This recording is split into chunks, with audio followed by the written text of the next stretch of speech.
자, 저는 오늘 이제 마지막 강의를 맡게 된 김성훈이라고 합니다. 지금 이제 CTD 컨설팅 회사라고 하는 곳에 대표를 하고 있고, 그리고 또 조그마한 AI 기반의 스타트업도 하나 창업해서 같이 운영 중이고, 저에 대해서는 잠시 후에 소개드리기로 할 텐데, 어떠세요? 어제 오늘 이렇게 쭉 AI에 관해서 들어보시니까 우리의 미래가 어떨 것 같습니까? 지금 이제 저희가 커리어라는 거, 일자리라는 거, 직업이라는 걸 이제 좀 논의해야 되고, 저는 앞서서 쭉 제가 이 강사진 중에서 아마 유일한 비서울대입니다.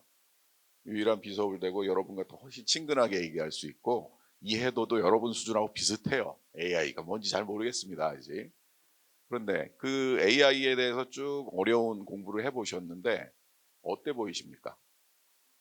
저 AI가 가져올 우리의 미래라고 하는 것, 특히 일자리, 직업, 이런 면에서 볼 때 우리 미래는 어떨 것 같으세요? 축복인가요? 재앙인가요?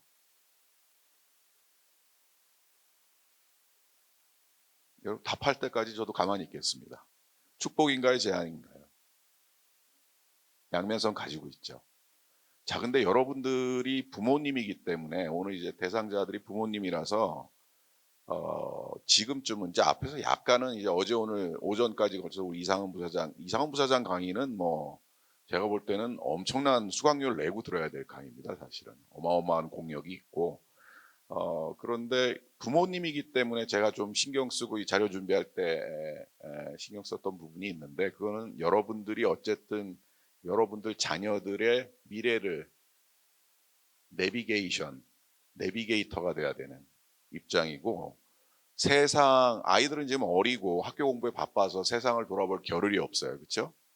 근데 세상은 너무나 숨가쁘게 빠르게 돌아가고 있습니다. 변화하고 있고. 여러분이 정신 바짝 차리셔야 돼요. 지금 바짝 차리시고 정신 차리시고 세상과 아이 사이에 어떤 일종의 브릿지 혹은 일종의 그 트랜슬레이터의 역할을 해줘야 됩니다. 앞으로. 그래서 아이들이 지금 AI가 예측하는 여러 가지 전망들이 있습니다만은 예를 들어서 2045년을 많이 얘기합니다. 올해가 내년 곧 2022년이죠. 2045년이면 한 22, 3년 남은 거죠. 이게 그냥 대충 하는 예측이 아니고 굉장히 근거를 가지고 그 해를 예측하고 있어요. 그리고 모여집니다. 대충 한 2045년, 50년 요 사이에 이때 무슨 일이 벌어지느냐라고 얘기할 때 기술적으로 여러 가지 전망들이 있습니다만 학자마다 소위 요새 얘기하는 AI라고 하는 것이 지금 인간만이 할 수 있다고 여겨지는 아주 고등의 인간적인 행위들, 판단들을 뛰어넘는 순간이 올 것이다. 그렇게 되면 그 이후로는 그 발전, 고도화의 속도를 인간이 쫓아가기는 어렵다. 그 우리가 이제 싱귤레러티라고 해갖고 일종의 특이점을 지나는 순간이라고 얘기해요. 그때가 지나면 이제 손을 쓸 수 없다. 소위 이제 AI 강세론자들의 입장인데 그때는 이제 우리는 이제 AI의 하인이 돼서 일할 수밖에 없는 아주 불우한 세상이 올 거다라고까지 얘기를 합니다. 그런데 사실은 기술적인 발전 내용들이나 속도, 양상을 보면 불가능할 것 같지도 않아요, 지금. 그렇죠? 그럼 여러분 아이들이 그 2045년에 몇 살입니까? 지금 여러분 나이. 가정을 일구고 자식을 키우고 세상에 아주 의미 있는 주역으로서 활동을 해야 될 나이예요. 근데 그 아이들이 지금 세상이 어떻게 변해가는지에 관해서는 정보가 없는 상황입니다. 그래서 여러분들이 부모로서 해줘야 될 일은 아이들을 뭐 건강하게 잘 키우는 것도 중요하고 학교에 수업 열심히 잘 쫓아가서 성과를 낼 수 있게 만드는 것도 중요한데 세상이 어떻게 변해가는지에 관해서 여러분들이 관심을 가지고 그 내용들을 여러분이 할 수 있는 범위 내에서 계속 아이들한테 트랜슬레이션 해줘야 되고 아이들이 관심의 끈을 놓지 않도록 계속 유도해 주셔야 돼요. 그게 이제 여러분들의 사명인 것이고 그게 또 우리 요새 젊은 아이들 얘기하잖아요. 선배들 아버지 세대는 해먹고 자기들은 다 해먹고 말이지. 부동산도 다 해먹고 온갖 거 다 해먹고 대충 해도 취직할 수 있는 세상에서 불성실하게 살다가 부를 이루고 그런데 우리는 먹을 게 없다. 직업도 줄어들고 집 하나 살려면 40년, 50년 일해도 못 사고 이런 더러운 세상을 만들어 놓고 부모들은 뭐 하고 있냐 지금 막 저주한단 말이죠. 근데 그건 아주 약과다. 2045년 소위 말하는 싱귤레러티가 지나는 순간 더 무시무시한 세상이 올 거다. 그러면은 어쨌든 우리 아이들이 길을 잃지 않도록 그 과정에서 뭔가 부모가 생각의 어떤 방향을 확고하게 좀 가질 필요가 있습니다. 제가 저나 마찬가지로 비전공자이기 때문에 여러분들 보러 뭐 AI 엔지니어가 되라든가 AI 기획자가 되라든가 뭐 이런 부탁을 드리는 게 아니고 뭐 AI를 기술적으로 선도해서 세상을 리드하라 이런 주문을 드리는 것도 아닙니다. 너무 뒤처지지 않게, 너무 떨어지지 않게 최소한의 관심을 가지고 아이들한테 촉발작용만 일으켜주면 아이들이 갖고 있는 포텐셜이 있기 때문에 그런 몇 마디의 어떤 관심과 어떤 조언만 가지고도 아이들은 굉장히 자극이 일어날 수 있어요. 그런 정도의 역할들은 해 주셔야 될 거다 앞으로. 그런 취지에서 오늘 그러면 앞으로 우리가 맞이할 수밖에 없는 이 소위 인공지능의 시대라는 것을 앞에 두고 우리 부모가 아이를 가르치는데 어떤 세상을 보는 관점을 가지고 있어야 되고 그리고 또 그 속에서 아이들에게 무엇을 중심으로 아이들을 육성시키기 위해서 노력하셔야 되는지에 관해서 어떤 큰 틀에서의 개념적으로 좀 방향성을 좀 다잡는 정도의 시간이 될 것입니다. 왜냐하면 저는 뭐 전문가가 아닙니다.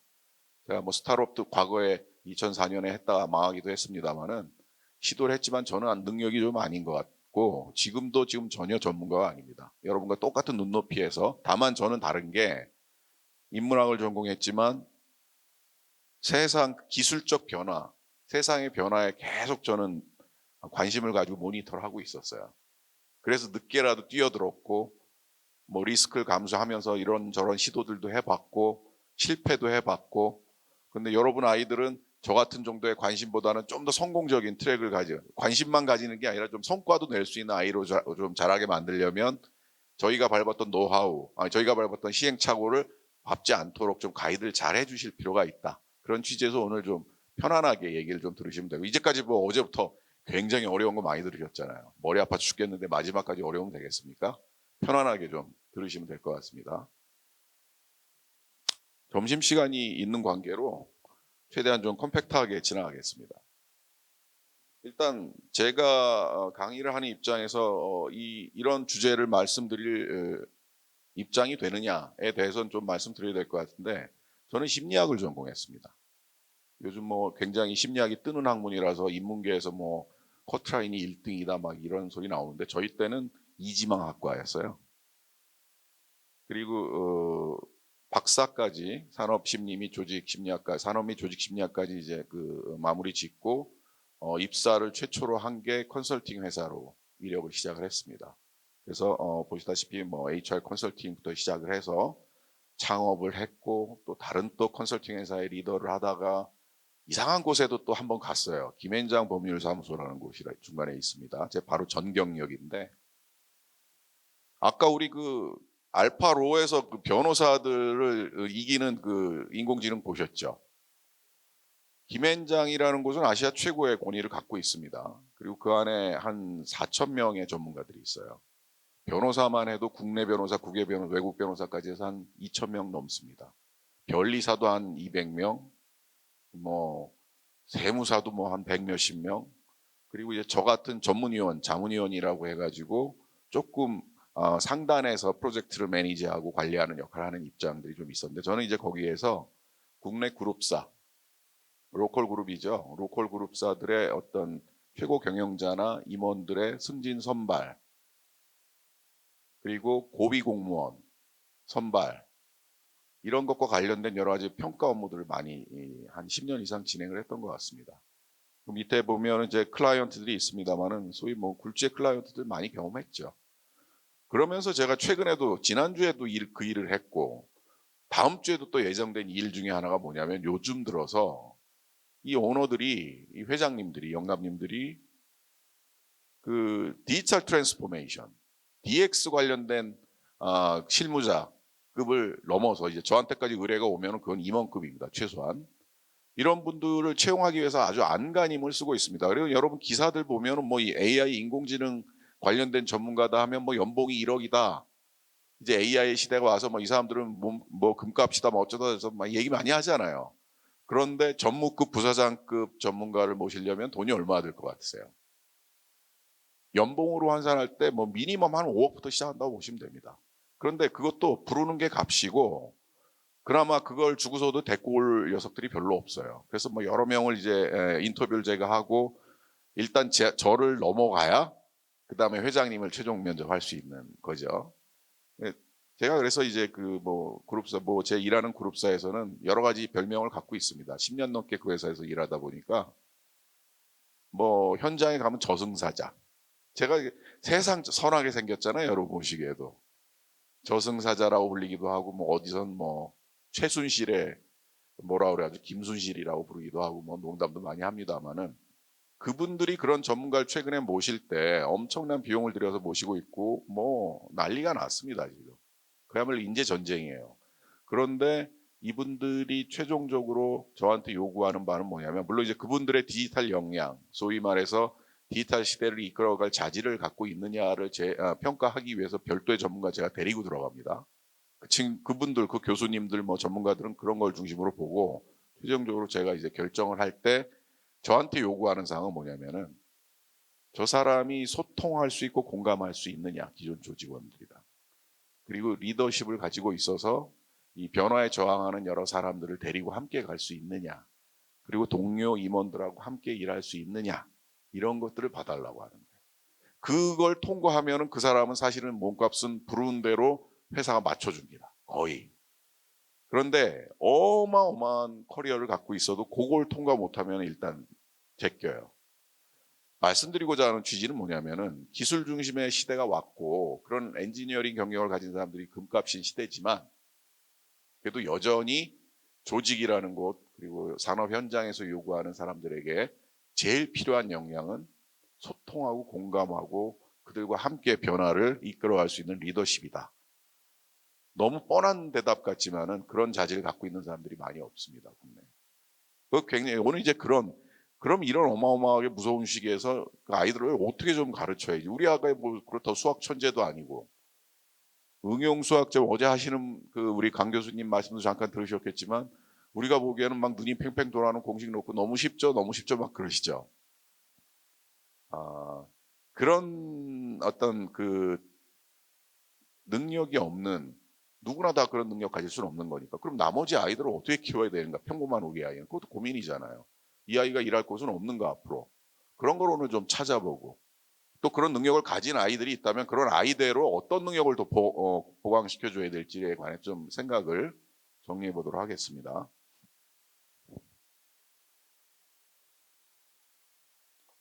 말씀드릴 주제가 뭐 크게 한 서너 가지가 됩니다만은 첫 번째는 인공지능 시대가 우리의 직업 세계에 미치는 영향들이 뭐가 있을지 한번 개략적으로 살펴보도록 하겠습니다. 기업에서 인공지능이 아까 우리 이상흠 부사장께서도 많이 뭐 워낙 재밌는 사례도 들어가면서 말씀해 주셨습니다만은 인공지능이라고 하는 것이 기업 이게 무슨 IT만 하는 기업의 일인가? 인공지능이 지금 어디까지 와 있는가? 놀랍게도 저는 현장에 있으니까 말씀드린다면 그 소위 탤런트를 놓고 벌이는 큰 전쟁이 지금 벌어지고 있습니다. 누구나 훌륭한 아이 하나를 데리고 오기 위해서 훌륭한 임원 하나를 데리고 오기 위해서 어마어마한 투자를 하고 있어요. 자, 그런 현장에 있는 입장에서 제가 느끼는 것은 이 AI가 이미 와 버렸다. 올 것이다라는 전망은 이제 끝났고 이미 왔다 여기에 와 있는데 여러분들이 어떻게 쓰이는지 모르고 있다 지금. 그리고 비현실적이다. 그런 어떤 전망들이라는 게 그걸 모르기 때문에. 그래서 그런 것에 관한 사례를 좀 말씀드리기로 하고 자 그럼 이런 시대가 곧 인간에게는 재앙만 될 것이냐. 그리고 수학을 못하는 우리 아이들은 어떻게 할 것이냐. 그런 부분 고민이잖아요. 인간만이 잘할 수 있는 영역에서 계속 기회를 또 만들어 가야 되니 그런 부분에 관해서 좀 얘기를 해보겠고 마지막에 이제 어떤 부모로서 뭘 좀 어떻게 아이들을 가이드해야 될지 그런 부분에 관해서 오늘 좀 마무리를 좀 짓는 이게 뭐 1시간도 안 된 요런 강의에서 뭐 얼마나 충분히 논의가 되겠습니까만 중간중간에 필요한 질문 있으면 언제든지 하시고요. 충분히 그 정보를 담을 수는 없습니다만 하는 데까지 한번 해보시죠. 그리고 뭐 중간에 배가 고프시면 말씀하시면 그 즉시 끊고 식사 먼저 하는 거로 그렇게 하겠습니다. 저는 86학번입니다. 저보다 이제 연배가 높으신 분도 계시죠? 안 계시나요? 86학번이었고 심리학을 전공으로 택해서 입학을 했습니다. 꽤 오래전 일이죠. 제가 입학을 해서 뭐 심리학과에 들어가 보니까 제가 처음 놀란 거는 이게 무슨 점 보고 뭐 이렇게 뭐 사주팔자나 보고 이러는 건 줄 알았더니 상담이나 하고, 실험실이 그 당시에 제 입학할 때 실험실이 17개가 있었고, 그 실험실 중에 지금 여기 소개드린 AI 랩, 인공방이라고 하는 것부터 시작해서 생체 심리학, 해부 심리학, 뭐 온갖 게 다 있어요. 해부학부터 컴퓨터까지 다 있더라고요. 그래서 저는 그때 깜짝 놀랐죠. 뭐 심리학에서 이런 걸 해? 뭐 워낙 무식했으니까 저는 그냥 점수 따라서 들어간 거지 뭐가 있는지 모르고 그냥 들어간 겁니다. 그냥 합격이나 시켜놓자 이래가지고. 오히려 굉장히 놀랐어요. AI라고 하는 것이 처음 컨셉이 나온 게 1950년대고 1986년 제가 입학했을 때도 저희 고려대학교에, 전 고려대학교 출신인데 고려대학교에 당시에 심리학과 이렇게 랩이 있는 데가 저희 학교밖에 없었으니까요. AI 랩이라는 데, 소위 인공방이라는 데 들어가서 이제 컴퓨터라는 걸 처음 경험했습니다. 그 요새 그 TV에 많이 나오는 그 김경일 교수 있죠? 아주대. 혹시 방송에서 그 강의하는 거 보셨습니까? 그 친구도 제 인공방 출신이에요. 저보다 한 3년 후배입니다. 옛날에 이렇게 살이 안 쪘었는데 이렇게 돼지가 됐어요. 그 녀석도. 참 이뻤는데 말이죠. 그 당시에 제가 컴퓨터라는 걸 처음 경험한 게 애플2였어요. 한 몸뚱이로 돼 있는 거 모니터하고 이렇게. 그거 기억나십니까? 저는 이거를 폼 잡는다고 그 당시에도 키보드 분리형으로 비싸게 주고 구입했었습니다. 당시에 인공지능 실험실이라고 하는 데 들어와서 제가 배웠던 게 뭐 베이직 언어, 여러분들 좀 기억나시죠? 대충. 그리고 뭐 C 랭귀지, 리스프, 프롤로그 뭐 이런 것도 중간중간 맛을 좀 봤어요. 사실은 보면은 우리 이상은 부사장은 90학번인가 그런데 제가 훨씬 인공지능에 대해서 먼저 맛을 좀 봤습니다. 지금 뭐 컴퓨터도 잘 못 만지는 하자가 됐지만, 자, 이런 어떤 시대를 거쳤고, 이거 기억나세요? 삐삐 기억나세요? 그 전에 1984라는 영화에서, 드라마에서도 보면 알지만은, 뭐 기다리는 전화가 하나 있으면 그 전화기 앞에 그냥 하루 종일 그 삐대고 앉아 있어야 돼요. 이 전화가 언제 오나 이러고 전화기 째려보면서. 근데 삐삐라는 게 생겼습니다. 그래서 문자를 받으면은 뭐 빨리 오세요, 뭐 언제 오니, 뭐 천사 어쩌고 저쩌고 이런 거 막 문자 넣어가지고 하면 바로 통신할 수 있는 길이 열렸고, 이후에 스타텍이라고 하는 불세출의 히트작이 나옵니다. 저게 이제 우리 그 셀룰라 폰의 효시죠, 일종의. 저는 이때 그 뭘 느꼈냐면은, 우리 세대야말로 기술의 축복을 받은 세대다. 우리 세대야말로 우리 세대를 뛰어넘는 어떤 기술적 혜택을 입은 세대가 앞으로 나올까, 이렇게 생각했었어요. 그리고 나서 지금 이제 오늘 2021년이죠.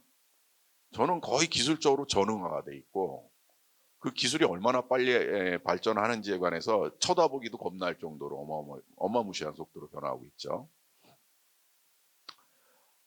보시면은 어떤 기술이 세상에 도입됐을 때 전 세계 인구의 5천만 명이 활용할 때까지 몇 년이 걸렸는지 기술의 확산의 속도를 보여주는 그래프인데, 여기 보시면 최초의 비행기, 자동차, 텔레폰, 전화기가 5천만 명이 쓰기까지 50년 이상 걸렸어요. 그렇죠? 근데 쭉 내려오면 뭐 전기 있습니다. TV 있고 인터넷, 페이스북, 요 정도가 이제 의미 있는 거. 요 아래는 중국 애들이고, 이건 뭐 한 나라만 해도 뭐 인구가 어마무시하니까 이런 건 좀 무시하기로 하고, 포켓몬도 좀 그렇고. 페이스북이 한 4년 걸렸다라고 얘기합니다.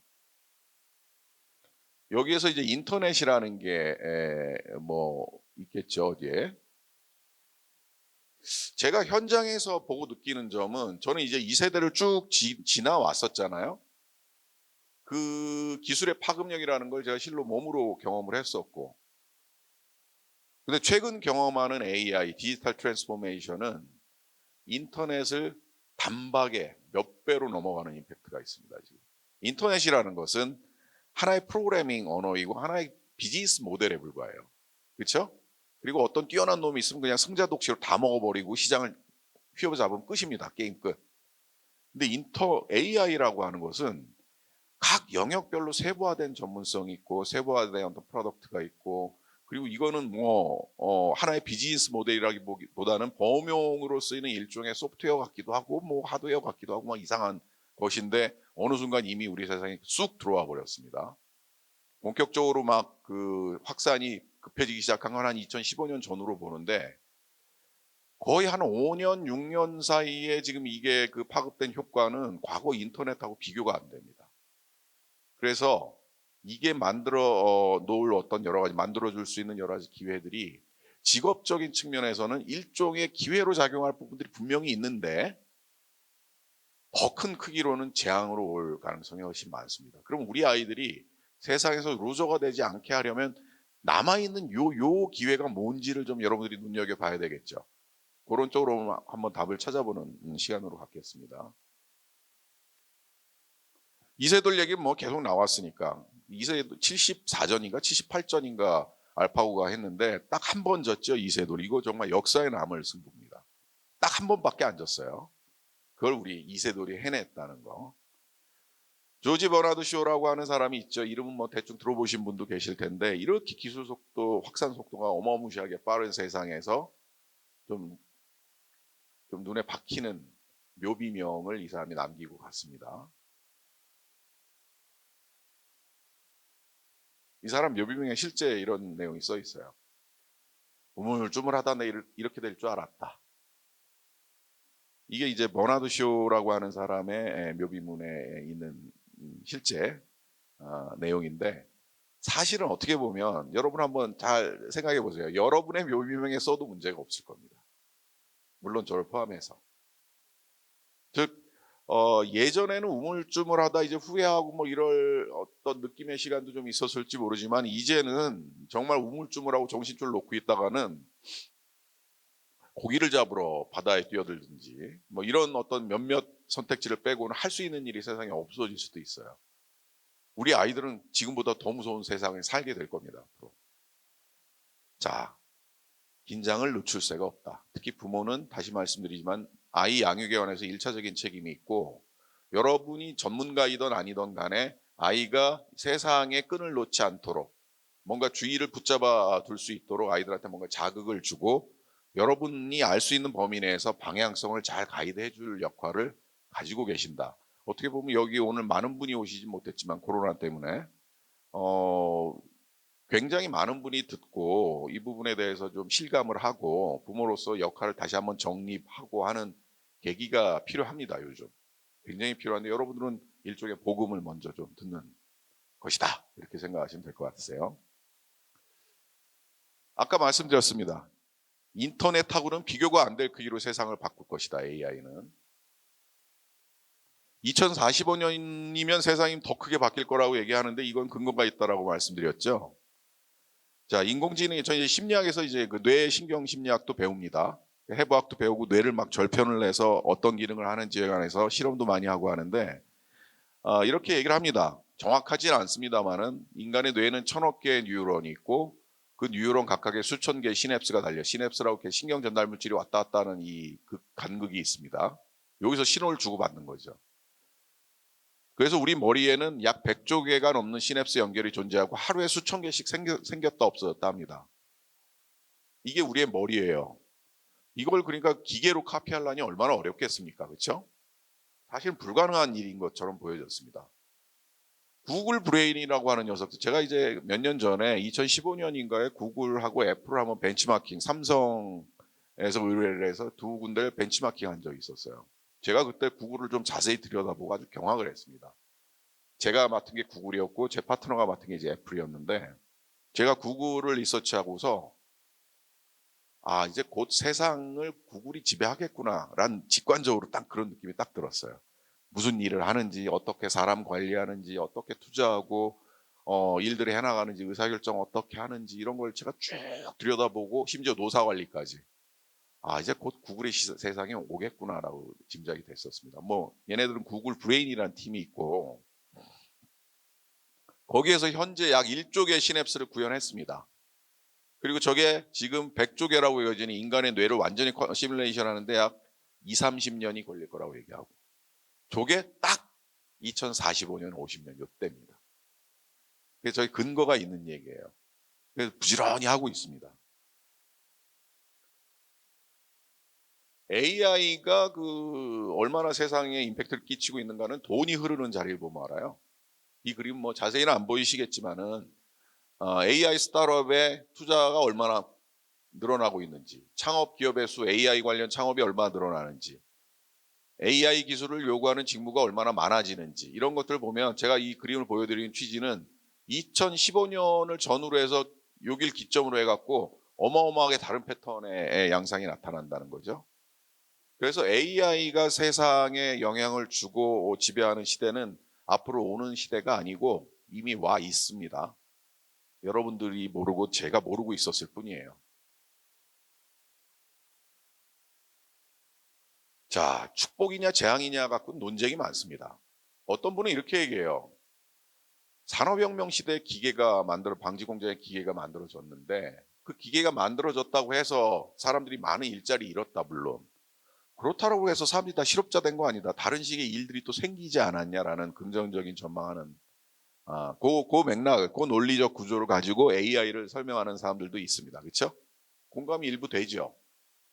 뭐 없어지기만 할 것이냐, 뭐 새로운 것도 생기지 않겠는가, 뭐 이런 기대를 갖고 있죠. 자, 이게 보면 여러 가지 조사 업체들이나 유력한 기관들입니다. 가트너나 델, 맥킨지, 링크드인이라고 하는 것은 뭐 여러분들 아시겠지만은 그 전문가들이 자기 이력을 가지고 서로 이제 막 리크루팅하는 사이트예요. 우리 이상은 부사장하고 저하고 옛날에 링크드인 보고 우리나라에도 저런 링크드인 같은 걸 만들어야 된다고 창업하자 막 이랬던 적도 있습니다, 옛날에. 가트너라고 하는 유력한 조사기관에서 얘기하는 것은 2016년과 19년 단 3년 사이에 세계에 존재하는 모든 직무의 73%가 대부분 그 직무 기술을 AI와 관련된 거로 바꿔야 했다. 델이라고 하는 컴퓨터 업체는 2030년까지 세상에 존재하는 모든 직무의 83%가 AI에 의해서 영향을 받게 될 것이다. 맥킨지는 2030년까지 전 세계에 존재하는 모든 근로자 중에 14%는 직업을 바꿔야 될 것이다. 링크드인 최근에 이 관련 1년 사이에 AI 관련된 직무에 대한 검색률이 106%가 증가했다. 이것 말고도 지금 현재 존재하는 모든 직무의 40%는 없어질 것이다. 2035년까지. 뭐 이런 무시무시한 전망들이 나옵니다. 근데 이런 걸 한번 잘 생각을 해보세요. AI라는 것도 결국 누가 만든 겁니까? 사람이 만들었죠. 근데 AI가 추구하는 게 뭐죠? 아까 신경망이나 인공 뉴런 이런 걸 보실 때 뭘 추구하는 것 같아요? AI라는 게. 사람을 닮은 컴퓨터를 만들고 싶은 거잖아요. 그렇죠? 그럼 이상하지 않습니까? 왜냐하면 세상에 사람이 얼마나 많아요. 그렇죠? 기본적인 능력조차도 지금 인공지능이 카피하지 못한다라고 얘기하면 그 인간의 능력을 갖고 있는 사람이 얼마나 많고 지금 뭐 수십억 명이 있고 그중에 노는 놈도 뭐 수십억이 있고 그리고 좀 이렇게 캠페인 하기에 따라서는 그거를 막 생산량을 늘릴 수도 있어요, 사람을. 아이고 있는 인간 쓰지 뭐로 그걸 만드냐, 바보같이. 그리고 그거 괜히 들여놨다가 사람들 직업 없어지고 나면 재앙이 올 것인데 그리고 너네들 뭐 얘기하는 거 들으니까 인공지능이 어느 순간 사람의 능력을 뛰어넘어서 사람을 지배한다며 왜 그런 일을 스스로 만드냐, 바보같이. 그거 없애버리지? 라고 하는 취지의 기사를 옛날에 이코노미스트라고 하는 영국의 어떤 잡지에 누가 기자가 기고를 한 적이 있습니다. 실제로. 그래서 Artificial Intelligence라고 얘기하는데 그 기사의 제목은 Artificial Stupidity라고 해가지고 얼마나 인간이 멍청한 시도들을 하고 있느냐. 자, 그런 어떤 지적이 아마 그 기자는 잘렸을 거라고 봐요. 그 지적이 있고 나서 계속 세상이 바뀌었는데 그럼에도 불구하고 이런 무서운 전망에도 불구하고 왜 인간은 AI 만들기를 멈추지 않는가? 이것 때문에 그렇습니다. PwC가 문제는 돈이에요. PwC가 전망하기에 따르면 AI가 2030년까지 추가적으로 만들어내는 경제적 효과가 약 1경 5,700조에 달할 것이다. 2030년까지. AI는 365일 24시간 일할 수 있다. 여러분 저는 많은 기업 경영자들과 많은 소통을 하고 밥도 먹고 고민도 토로하고 막 이러는데 경영자들이 제일 힘들게 생각하는 게 뭔지 아십니까? 노동법이에요. 노동법. 노조. 이 우리나라의 노동법이 굉장히 강한 노동법을 갖고 있어요. 그래서 근로자를 함부로 쓸 수 없고 시간도 딱 정해져 있고 일주일에 얼마 이상 못 쓰고 쓰면 막 깜빵 가고 이러죠. 그런데 AI는 365일 24시간 일할 수 있어요. 그리고 불평 한마디 안 합니다. 그리고 AI는 인간들이 하기 싫어하는 모든 단순 업무를 다 대체했어요, 이미. 그래서 인간을 좀 더 폼나는 일에 집중할 수 있게 만들어 줬습니다. 그럼 얼마나 축복입니까? 그리고 AI 개발자들 요게 참 큰 문제예요. 이게 소통이 부족해서 이런 것 같은데 이 AI 개발자들이 공감 능력이 좀 떨어져요. 그래서 이거로 인해서 세상 사람들이 받게 될 고통 별로 신경 쓰지 않습니다. 어마어마하게 더 발전될 거예요. 그러나 그걸 당하는 사람들이 어딘가는 있겠죠. 자, 이런 경제적 효과나 실제적인 어떤 여러 가지 효과들, 리스크 감소 효과 이런 것들 때문에 AI는 계속 더 발전할 수밖에 없습니다. 저거는 여러분들이 선택할 수 있는 입장이 아니라 기분 주어진 조건이라고 이제 받아들이셔야 될 겁니다. 사라지는 직업들 많이 보여요. 텔레마케터 1등이죠. 그 여러분들이 어떻게 생각하실지 모르지만 우리나라에 텔레마케터라고 하는 직업 가진 사람 굉장히 많습니다. 더군다나 젊은 친구들, 20대 초반에 초중반 이런 친구들이 근사한 직장을 갖지 못하고 그런 TM 조직에서 일하는 경우도 되게 많아요. 그런데 최근에 만들어진 어떤 콜센터 AI는 동시에 200개의 사투리까지 포함한 200가지의 언어로 1억 명과 동시에 대응을 할 수가 있습니다. 보이스를 가지고. 한 대 AI가. 그거 하나 잘 놔두면 TM은 싸그리 없어져도 된다는 얘기예요. 그렇죠? 지금 현재. 근데 왜 그렇게 안 될까요? 아직은 인간이 주도권을 갖고 조절하고 있습니다.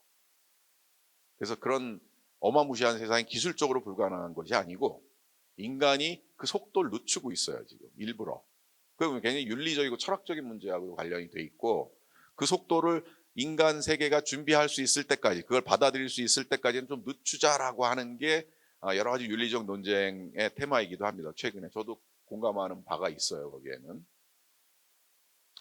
다 없어졌습니다. 지금 텔레마케터 다 없어질 거고 회계사 이거 공인회계사 따면 우리 평생 보장됐죠. 필요 없습니다. 그리고 아까 뭐 변호사 그거 여러분들이 이제 2,000명의 저희 김현장이란 조직에서 2,000명의 변호사가 있으면 그 중에 돈을 버는 파트너급의 변호사 한 150명 되고 나머지는 뭐냐면 이 녀석들은 어렸을 때부터 1등만 하다가 서울법대 나와서 뭐 하버드대 갔다가 와가지고 어마어마한 커리어 가지고 아버지 어머니도 잘 살고 뭐 돈도 많고 잘생겼고 키도 크고 저런 아들 하나만 있으면 나도 소원이 없겠다 싶을 정도의 애들이에요. 근데 걔네들은 하루에 25시간 코피 흘려가면서 이 분석해요. 그 판례들 그거 분석해갖고 의뢰 들어온 건에 관해서 이 의견서 작성하는 게 일입니다. 그러면 이제 그 다음날 아침에 파트너가 전날 술 한잔 먹고 늦지막히 와가지고 검토 쭉 하고 요거 고쳐서 내 끝. 돈은 파트너가 100만 원 갖고 가면 걔한테 할당되는 돈은 한 5만 원도 안 됩니다. 그런 애들이 하는 일이 이제 소위 알파로라고 하는 거로 싹 대치가 될 수 있다라는 거예요. 자, 그러니 이제 법대본에도 쓸데가 없잖아요. 그리고 여러분들이 지금 제일 꿈꾸는 것 중에 하나가 뭡니까? 판사, 검사를 어떻게 좀 대체할 수 없냐. 홀로그램으로 이렇게 사람을 구현해서 판검사를 좀 대체하자. 그것도 너무 쉬운 일이에요. 사실 기술적으로는. 그게 어려울 것 같지만 사실 어려운 문제 아닙니다. 지금에 있는 기술 갖고도 상당히 구현 가능합니다.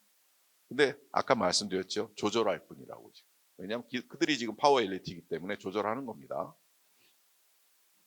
어마어마한 직업들이 이제 없어질 것이고 새로 생길 수도 있습니다. 여러분 들으셨는지 모르겠습니다만은 이제 최근에 AI는 시를 써요. 그리고 음악을 작곡을 합니다. 제가 최근에도 그 AI가 작곡한 곡을 한번 들어본 적이 있어요. 제가 좋아하는 음악 몇 가지를 이렇게 얘기하잖아요. 그럼 그 리듬이나 제가 좋아할 만한 취향으로 작곡을 해줘요. 그런데 들을만 합니다. 언젠가 이제 우리 BTS 곡도 AI가 쓸 수 있겠죠. 그림도 그립니다. 거의 그 3D 프린팅과 같이 뭐 이런 고도화된 기기를 가지고 피카소, 미켈란젤리의 그림을 그냥 그대로 훨씬 멋있게 그려줍니다. 그것도 독창적으로 AI만의 그 관점을 가지고 그려주는데 왠지 모르게 좋아요, 그림이. 그리고 AI가 만든 곡은 왠지 모르게 귀에 쏙 박힙니다. 왜냐하면 걔는 지구상에 존재하는 모든 데이터 선호도를 감안해서 만든 거거든요. 어마무시하죠. 그것에 대해서 요새 이런 걸 막 만들어 갖고 이걸 하나의 그 재화나 서비스, 지적 재산권으로 봐가지고 요거에 권리 부여해서 팔아먹자 하는 게 뭡니까? 요새 그 말만 붙으면 주가가 날아간다는 NFT가 그런 거예요. 그런 어떤 NFT인가요? NFP인가요? T죠. 물 좀 하나 주시면. 예, 이제 그런 세상이 왔어요. 재미있어요. 앞으로 없어질 일도 많습니다. 그런데 기사를 여러분 신문 기사 같은 것들도 특히 우리나라는 아직 모르지만 외국 같은 경우에는 스포츠 같은 기사나 굉장히 좀 판에 박힌 기사들은 이미 인공지능이 쓰고 있습니다. 제가 이걸 비교해 본 적이 있는데 인공지능이 쓴 기사하고 사람이 쓴 기사하고 놓고 비교를 해보니까 구분이 안 돼요. 놀랍죠? 우리 국장님도 저희 어디 계십니까? 네, 저희 계시는데 기자들의 앞날도 암울합니다. 직업을 바꿔야 된다. 그래서 뒤에도 설명드리겠지만 이제 어떤 세상인지 좀 미리 말씀드리자면 예전에는 커리어 레더라고 그랬어요. 사다리를 타고 올라가는 게 커리어의 발전 과정입니다. 그렇죠? 요즘은 커리어 레티스라고 얘기합니다. 레티스 내지는 매트릭스 이렇게 얘기하죠.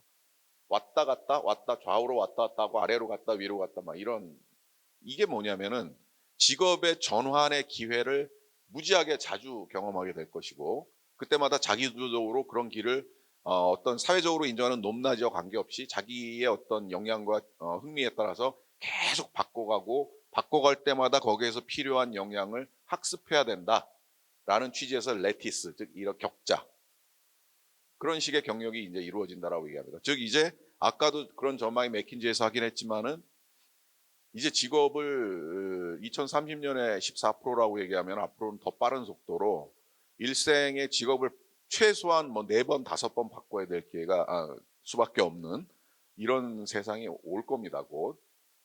그럼 뭐가 중요하겠어요? 그래서 이제 인문학적인 소양이 중요하다고 얘기하는 겁니다.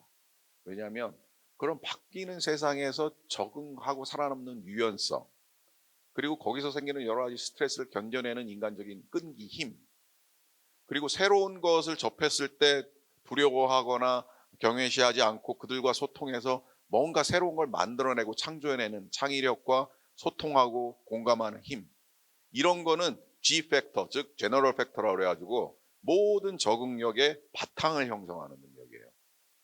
근데 그 능력이 아이들이 없으면은 아무리 수학 잘하고 아무리 코딩을 잘해도 아무 의미가 없습니다. 왜냐하면 아까 저기 코파일럿이라고 하는 그 동영상 보셨죠? 이제 코딩도 이제 AI가 지가 해버려요. 그게 이제 소위 그 무서운 AI의 시작입니다. 지가 필요한 코딩을 지가 해버리는 세상이 오는 거죠. 무섭잖아요. 그런데 그럼에도 불구하고 이런 어떤 엔지니어들이나 과학자 세계에서 어마무시한 성과를 내는 사람들은 옛날에 조사를 심리학 전문가들이 해본 적이 있어요. 미국에서 접촉할 수 있는 최고의 천재들을 모았어요. 수십 명을. 각 분야별로. 그래서 저 사막으로 보내서 사막에다가 어마무시한 시설을 지어놓고 자원을 무제한 공급하고 무제한의 자유를 주고 무제한의 혜택을 주고 해갖고 너희들이 하고 싶은 걸 해봐. 너희들이 잘하는 거 갖고 무조건 성과를 내봐. 라고 해갖고 일정 기간 관찰한 적이 있습니다. 거기 이제 들어온 사람들이 이제 평균 IQ로 보면 아마 160 거의 이상은 부사장 수준 되지 않을까 싶은데 그런 천재들만 이렇게 모아놨겠죠.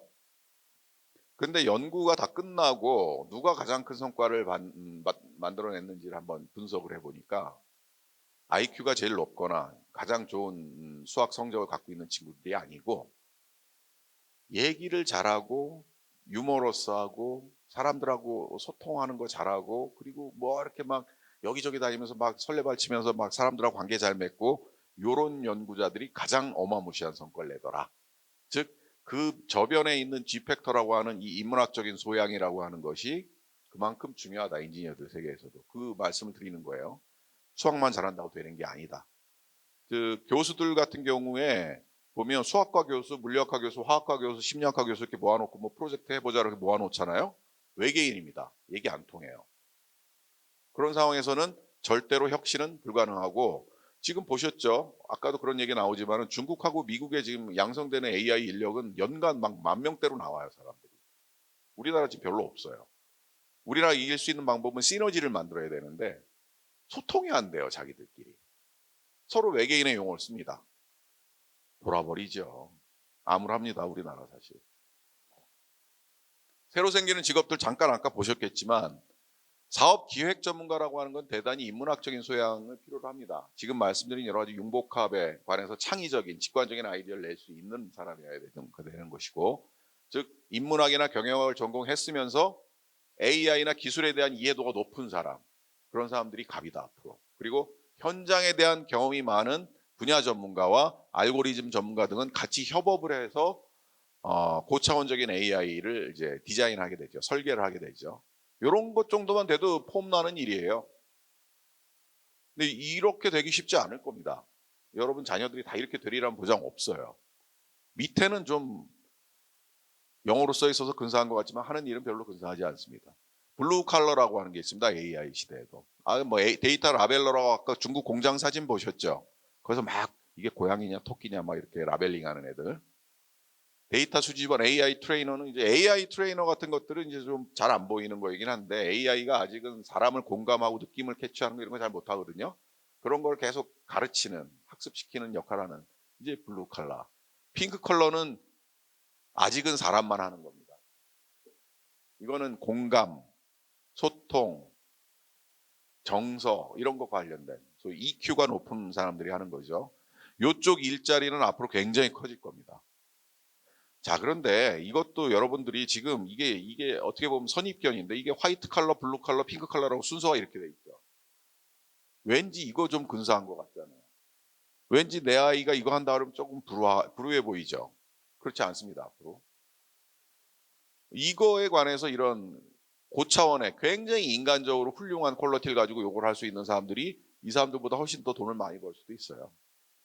아이들이 갖고 있는 역량이나 탤런트가 뭐냐에 따라서 저거는 아직은 기계가 카피할 수 없습니다. 물론 제가 하고 싶은 그 최종적인 목표 중에 하나가 AI 회사를 통해서 이모션 AI를 구현하는 겁니다.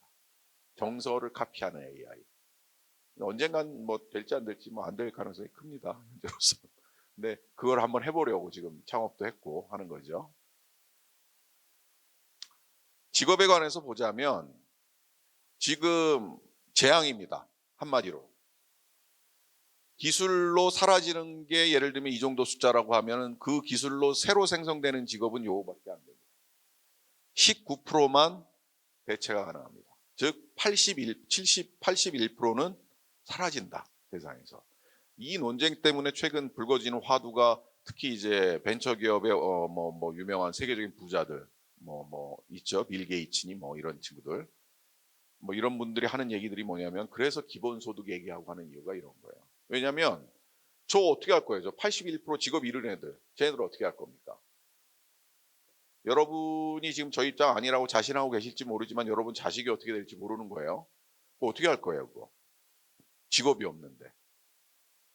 그래도 살게는 해야 될 거 아닙니까? 그래서 나온 게 그 개념인데 그거 안 하면 폭동이 일어날 거 아닙니까? 그러니까 그 돈 많은 자들이 그게 무서운 거예요. 폭동이 일어나는 게. 그러니까 그거라도 줘서 좀 조용히 시키자라고 하는 취지일 수도 있어 보여요, 보면. 아무튼 그런 논쟁이 앞으로 생길 수도 있습니다. 이거는 제가 지금 일하고 있는 클라이언트에서 지금 현재 오늘 이 시점에도 벌어지는 일이에요. CEO가 있습니다. 정유회사예요.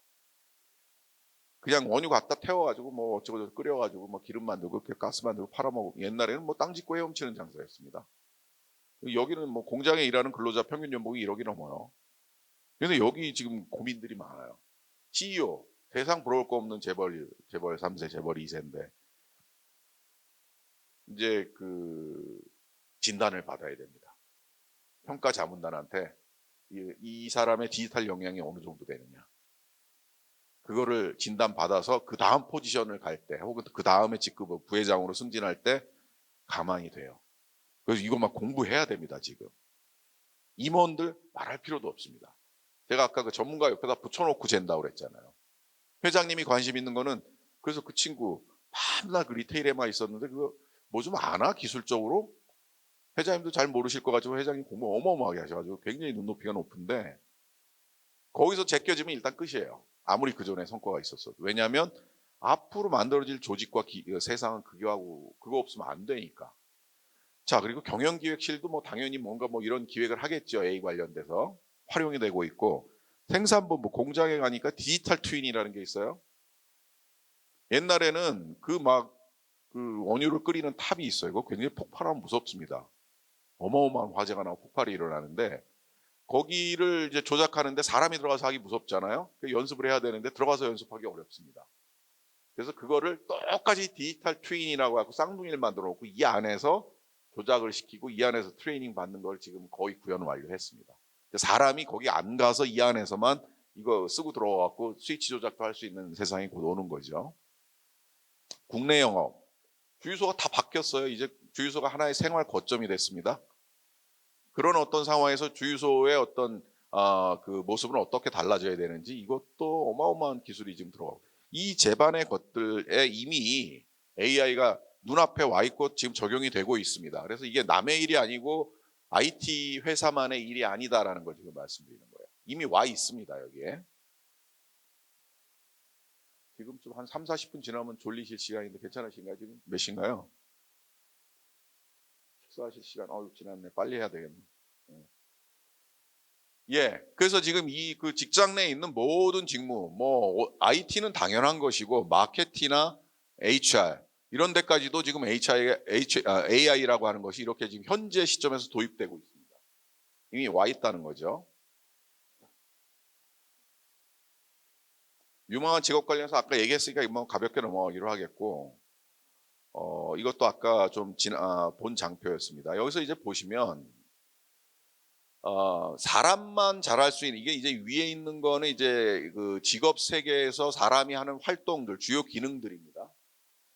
그 수준이라는 게 있는데 사람만 할 수 있는 일이 있고 그리고 기계만 있으면 되는 일이 있고 사람이 기계를 가르쳐서 도와줘서 만드는 영역, 기계가 사람을 도와줘서 만드는 어떤 이런 하이브리드한 영역이 있어요.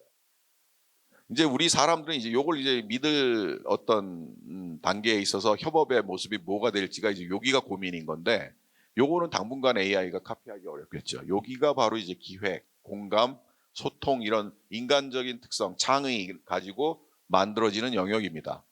여기는 이제 기계와 인간이 협업을 하는 공간이 되겠죠. 여기가 이제 소위 AI 블루 칼라들이 이제 많이 하는 것들이겠죠.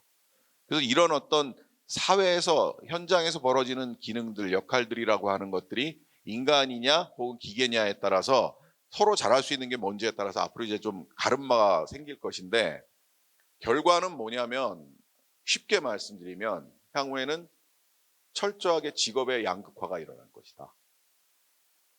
1%가 99%보다 많은 부를 가져가는 세상, 그건 이미 지났고 0.1%가 99.9%보다 많은 부를 갖고 가는 세상이 될 것이다.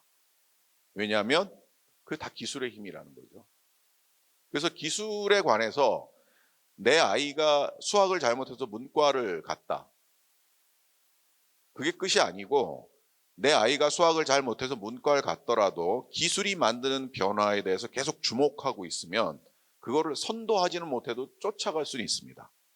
그 쫓아가는 능력이 있는 아이하고 그걸 모르고 그냥 자기 세계에 갇혀 사는 아이, 이거는 향후에 비교 자체가 안 되는 거예요.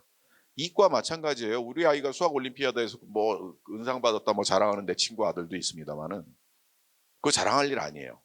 그게 아무리 뛰어나도 얘가 소통할 수 있는 능력 그리고 어려움에 처한 사람에게 공감하지 못하는 이런 인간이라면은 얘는 딱 한 개 실링이 정해져 있어요. 어디까지 클지.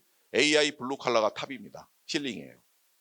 그 이상의 것들을 하려면은 그 인문학과 자연과학, 수학과 심리학 예를 들면 이런 것들이 물리학과 심리학 이게 절묘하게 융합된 인재가 앞으로 필요한데 이걸 융합시키는 게 지금 학교 공부하면서 가능하겠느냐. 그거를 뭐 이렇게 과목을 줘서 공부하라는 게 아니고 뭔가 그런 소양에 대해서 관심의 끈을 놓지 않도록 계속 관리를 하셔야 되는데 왜 이 말씀을 중요하게 드리는가 하면은 소위 그 코딩 기술이라든가 미케닉한 지식은 나중에 성인 이후에도 공부할 수 있습니다. 근데 소통하고 사람들한테 적절한 질문을 할 수 있고 그리고 사람들의 느낌을 공감할 수 있는 능력은 초기 발달기 중학교 이전에 마무리됩니다. 거의. 그래서 어렸을 때부터 중학교 마치기 전 늦게 잡으면 좀 고등학교까지는 그것에 관한 심성 교육이 제대로 돼 있어야 돼요. 지금 뭐 중국은 어마무시하게 아이들 머리에 뭐 이상한 헤드셋 씌워놓고 무서운 짓 하죠. 여러분이랑 저런 데 살고 싶겠어요? 저 재앙입니다. 중국은 저 천박함을 극복하지 못하면 참 크기가 어려워요. 완벽한 기술을 가지고 있어도. 지금 실리콘밸리에 가면 오히려 저런 게 없어요. 아날로그로 변했고 구글 본사에 가보면 아까도 잠깐 얘기 나왔는데 명상하고 있다고 그랬죠. 뭐 체드 몽타이라고 유명한 분이 있어요. 마인드풀니스라고 여러분 들어봤죠. 마음 챙김. 그게 아주 곳곳에 있습니다. 명상이에요, 걔네들 진짜. 그리고 어디에도 아이들이 뭐 저 헤드셋을 쓰고 뭐 모니터 당한다 이건 말도 안 돼. 오히려 걔네들은 아날로그로 변하고 있어요. 왜냐하면은 그 인문학적 상상력의 중요성을 알기 때문에. 근데 중국은 거꾸로 가고 있죠. 재밌는 나라입니다. 요거는 뭐 좀 어떤 능력이 향후에 좀 더 중요할 것이냐에 관해서 고차원적인 일을 할수록 이런 어떤 정서적 비인지적 역량에 관한 측정하기 어려운 요 역량이 중요한데 요 역량은 초기 발달기에 다 마무리된다. 다시 한번 말씀드립니다. 20살이 넘으면 거의 불가능하다 고치는 게.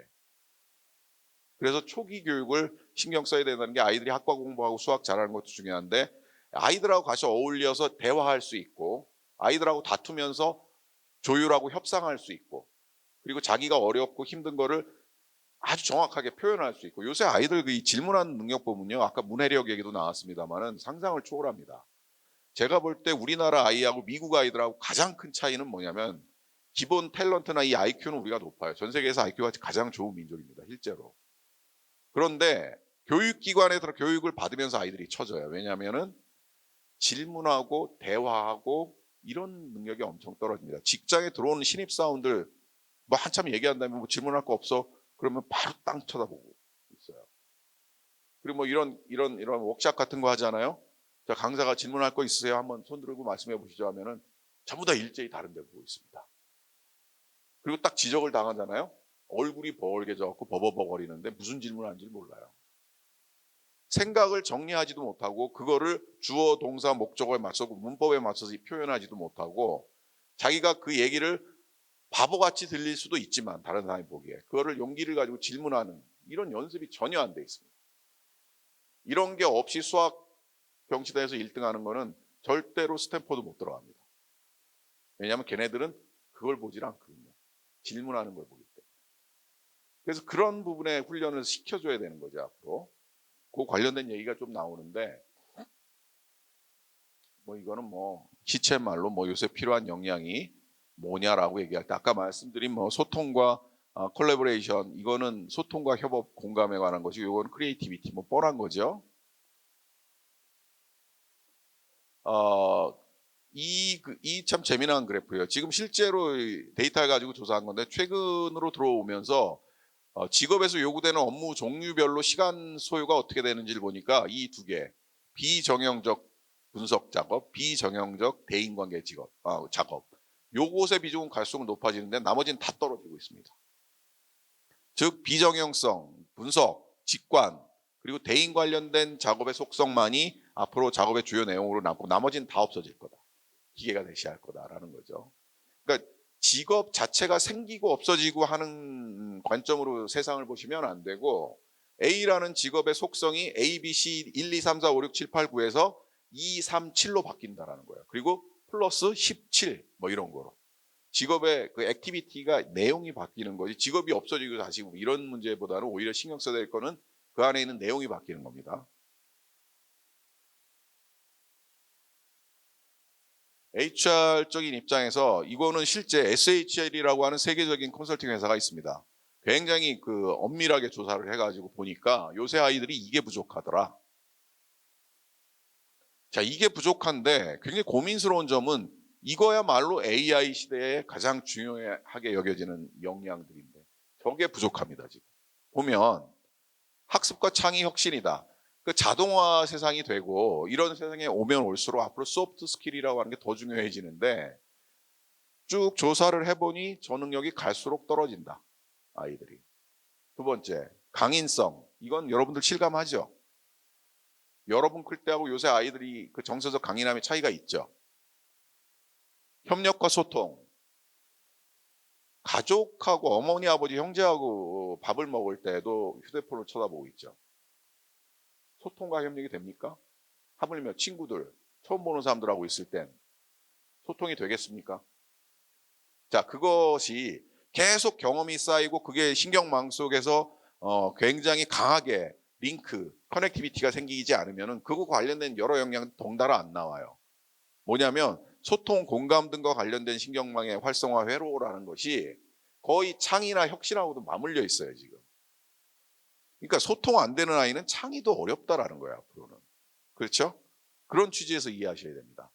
요새 아이들이 이게 안 된다, 자꾸 떨어진다, 이게 큰 문제라는 거죠. 특히 우리나라나 중국 그리고 미국하고 비교해 보면 어마어마한 차이가 날 겁니다. 우리 아이들 심각합니다, 요새. 아이에게 그럼 어떻게 해야 될 거냐? 크게 제가 구분해 보건데 한 세 개의 덩어리로 세상을 그 AI나 이런 세상을 보는 대하는 태도, 그리고 거기에 필요한 능력, 그리고 일이나 직업을 보는 관점이나 가치관, 이 측면에서 아이들한테 어떻게 좀 해야 되는가 보면은 이 뭐 어쩔 수 없습니다. 얘기하고 토론하게 하는 방법. 집에서 토론 뭐 아이하고 무슨 뭐 얘기라는 걸 주고 받나요? 보통 안 하시죠. 그리고 아이들이 친구 만나서 얘기하고 그러는 거 막죠. 공부해야 되니까. 그렇지 않습니까? 다행입니다. 그리고 아이들이 성취감을 느낄 수 있는 경험들을 기회를 가질 수 있도록 계속 기회를 제공하고, 그리고 이 부분 부모가 이런 아이들이 뭔가 새로운 영역에 도전해서 작은 거라도 성공 사례 만들 수 있도록 부모가 먼저 좀 공부를 하셔서 자꾸 알려줘야 돼요. 아이들한테 모든 걸 가르쳐줘야 된다고 생각하지 마시고 기회의 끝만 연결해 주시면 됩니다. 그럼 아이들이 알아서 해요. 좋은 거면. 지가 재밌으면. 수학, 뭐 물리학, 뭐 수학에서 특히 이제 기하와 통계라고 얘기하는데 이것은 이제 문이과 구분이라는 게 의미가 없어요. 문과학원, 이과학원, 수학적 마이너는 앞으로 굉장히 중요하고 그중에서 특히 기하하고 통계에 관해서는 문과라도 이해를 하고 있어야 됩니다. 저거는 뭐 이과 갈 놈이 뭐 문과 갈 놈이 왜 저거 공부해 이런 개념이 아니에요. 세상에서 앞으로 살아남으려면 저게 있어야 돼요. 저런 것과 관련된 공부들을 혹은 뭐 경험들을 시켜줄 방법이 뭔지 그런 것도 고민해야 된다는 겁니다. 제일 중요한 건 부모가 먼저 좀 적응하는 모습을 보여주고 준비하는 모습을 보여주면 아이들은 바이캐리어스 러닝, 대리학습을 통해서 하나하나 따라가게 됩니다. 근데 부모는 하지도 않고 부모는 앉아서 유튜브 보고 앉았으면서 아이들한테 공감 능력, 소통 능력 키워라 하는 것은 넌센스다. 그리고 아이한테 AI 시대 적응하라. 자기는 아직도 폰뱅킹도 못하고 앉았으면서 이러면 안 된다는 거죠. 조금 이제 편안하게 분류해 보면 소프트 스킬, 하드 스킬로 이렇게 나눌 수가 있어요. 여기 있는 거 생소하시죠? 파이썬이니 뭐 C++이니 자바 이런 거 생소하시죠? 컴퓨터 랭귀지잖아요. 저게 참 딜레마인데 외국에서 지금 교육되는 내용들 보면 저게 굉장히 상위에 올라와 있습니다. 아이들 교육할 때. 근데 우리나라는 저거는 그냥 테키들, 그 IT 하는 사람들의 전유물로만 생각을 하잖아요. 어렸을 때부터 그 코딩하는 것에 관련된 이 중에 하나라도 제대로 코딩하는 법에 관해서는 어렸을 때 좀 이런 마인드를 키워줄 필요가 있기 때문에 경험을 시킬 기회가 있을지 한번 찾아보셔야 됩니다. 하나 정도는 경험해야 되고 수학도 기하, 물리, 통계 이런 것들 이과 갈 놈들만 공부하면 된다 이런 생각 하시면 안 돼요. 저런 것들을 좀 경험할 수 있는 뭐 과정이나 이런 프로그램, 지금 뭐 이런 형태로라도 프로그램 있으면 계속 좀 접하게 만드셔야 됩니다. 이런 거는 근데 다행스러운 거는 성인이 돼서도 배울 수 있습니다. 어느 정도. 문제는 요겁니다. 요거. 적응에 도움 범용적으로 적응에 도움을 주는 인간적인 속성이고 정서적 지능, 소통 공감, 비판적 사고, 창의력, 적응력. 저게 있으면 좋긴 하겠죠, 사실. 참 나도 갖고 싶은 속성 중에 하나입니다. 저도 저 인간이 안 돼 갖고 저런 거 많이 좀 떨어지는데, 근데 아이들이 이런 면에서 현저하게 기능이 떨어지면은 적응은 앞으로 어렵습니다. 성공은 말할 것도 없고. 근데 중요한 거는 이게 어린 시절 끝난다는 거예요, 발달이. 그래서 아이들한테 너무 공부 그리고 결과만 가지고 성공 실패를 자꾸 예단하고 아이들한테 주눅 들게 만들고 아이들이 말하면 멍청한 짓만 한다고 쿠살이나 주고 이런 식으로 해갖고는 할 일이 없습니다, 아이들이 앞으로. 그래서 요거를 키울 수 있는 방법을 유튜브 열심히 찾아보세요, 여러분들. 요 하나씩 쳐가지고 그대로 하세요. 그러면 나아집니다. 네. 우리나라가 참 재앙인데 인구가 줄어서 지금 생산 가능 인구 자체가 2028년에 이렇게 줄어듭니다, 우리나라가. 그러니까 이게 얘기하는 건 뭐냐면은 직업을 못 갖지는 않을 거예요, 앞으로 아이들이. 직업이 많이 없어지겠지만 우리나라는 생산 가능 인구가 줄어들어서 직업은 갖게 될 가능성이 크다. 다만 질이 문제다. 그래서 좋은 질의 양질의 직업을 갖기 위해서 필요한 역량들이 뭔지를 잘 보게 하라, 이런 취지입니다.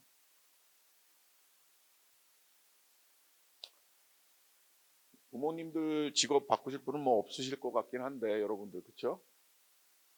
이 그 업스킬링, 리스킬링이라고 하는 거 여러분 좀 주목해 볼 필요가 있는데 앞으로 직업을 여러 번 바꿔야 된다고 그랬죠. 그게 그냥 이제 일상이 됐습니다. 그게 기본입니다, 이제.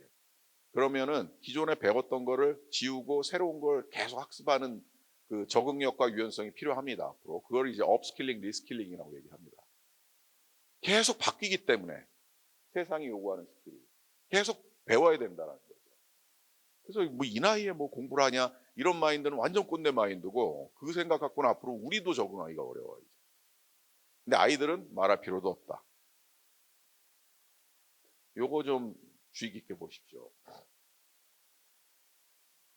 디지털 그 다이어트 내지는 디지털 애딕션이라고 해갖고 이거 지금 외국에서 굉장히 사회 문제로 다루고 있습니다.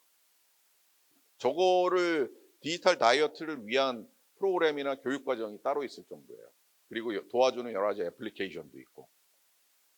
우리 아이들 같은 경우에 지금 연령대가 이제 그 보면 이제 연도가 증가하면서 요새 최근에 오면서 더 위험군이 늘어나는데 중요한 건 청소년기의 30%에 가까운 비율이 디지털 과의존, 스마트폰 과의존 상태에 있습니다. 정신병리학적으로.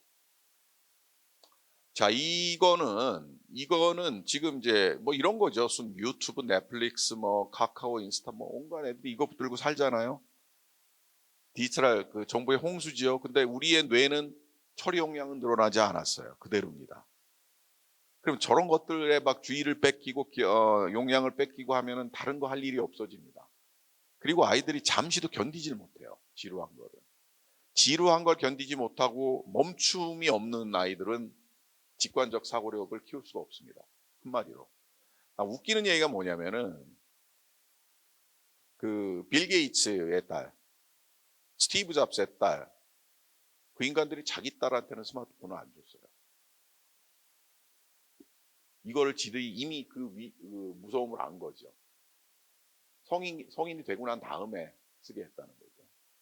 그래서 어쨌든 이런 것과 관련된 이 디지털 이 중독에서 벗어나서 아이들이 뭔가 잠시 멈추면서 새로운 생각을 할 수 있고 뭔가 의도를 가지고 뭔가 다른 뭔가를 생각할 수 있고 꿈을 꿀 수 있도록 만들지 않으면은 이 상황에서는 지금 아이들한테 혁신을 바라기 어렵다는 거죠.